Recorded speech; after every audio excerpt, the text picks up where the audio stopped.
Hello friends, તો આજે ફરી એકવાર આપનું સ્વાગત છે અંજીસ મેજિક કિચનમાં. આજે આપણે બનાવી રહ્યા છે બાસ્કેટ પિઝા.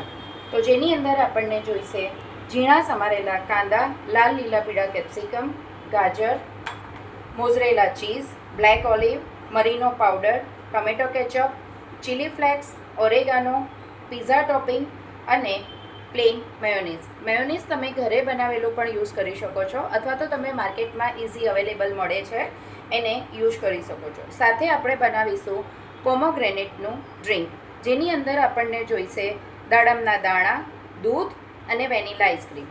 બાસ્કેટ પિઝા બનાવવા માટે મેં આ રીતે પેરી પેરીની બાસ્કેટ લીધી છે. અત્યારે માર્કેટમાં ઘણી બધી ફ્લેવરની બાસ્કેટ પણ મળે છે, તો એ તમને ઇઝી મળી રહેશે.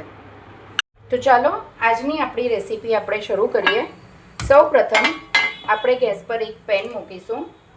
એની અંદર આપણે થોડું ઓલિવ ઓઇલ ઉમેરીશું.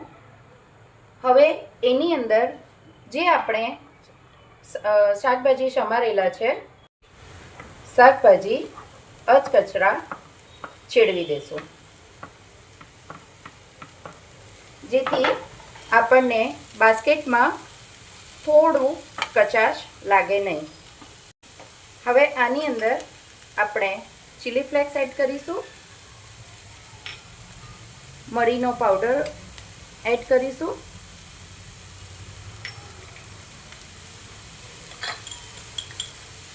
ઓરેગાનો એડ કરીશું અને એને થોડી વાર આ રીતે આપણે સાંતળવા દઈશું. તો હવે આપણે ગેસ બંધ કરી દઈએ. આપણા આ શાકભાજી ખૂબ જ સરસ રીતે ચડી ગયા છે. હવે આપણે એને એક બાઉલમાં કાઢી લઈશું.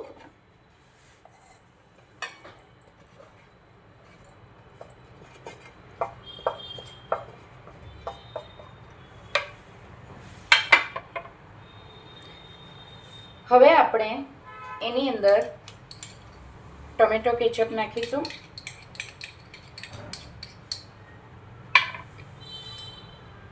પિઝા ટોપિંગ નાખીશું અને મેયોનીઝ નાખીશું. હવે આ દરેક વસ્તુને આપણે બરાબર મિક્સ કરી લઈશું. હવે આ જે આપણે પેરી પેરીની બાસ્કેટ લીધી છે એની અંદર આપણે સર્વ કરીશું. હવે આ રીતે આપણે બાસ્કેટમાં સર્વ કરી દીધું છે. હવે એની ઉપર આપણે મોઝરેલા ચીઝ એડ કરીશું. હવે એની ઉપર આપણે આ રીતે બ્લેક ઓલિવ એડ કરીશું. હવે આપણે આને ઓવનમાં 2 થી 3 મિનિટ સુધી બેક થવા દઈશું. હવે આપણું બાસ્કેટ પિઝા રેડી થાય ત્યાં સુધી આપણે પોમોગ્રેનેટનું શેક રેડી કરીશું, જેની અંદર આપણે મિક્સી જારમાં લઈશું થોડા દાડમના દાણા,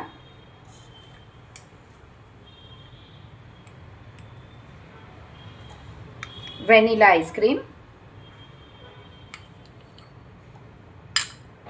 અને થોડું ઠંડુ દૂધ.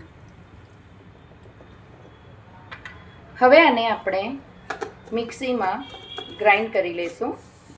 તો આ આપનું પોમોગ્રેનેટ ડ્રિંક રેડી છે, જેને આપણે એક ગ્લાસમાં સર્વ કરી લઈશું. પછી આપણે એની ઉપર વેનીલા આઈસ્ક્રીમ એડ કરીશું અને એની ઉપર થોડા દાડમના દાણા એડ કરીશું. આ આજની આપણી રેસીપી રેડી છે, basket pizza with pomegranate drink. Thank you.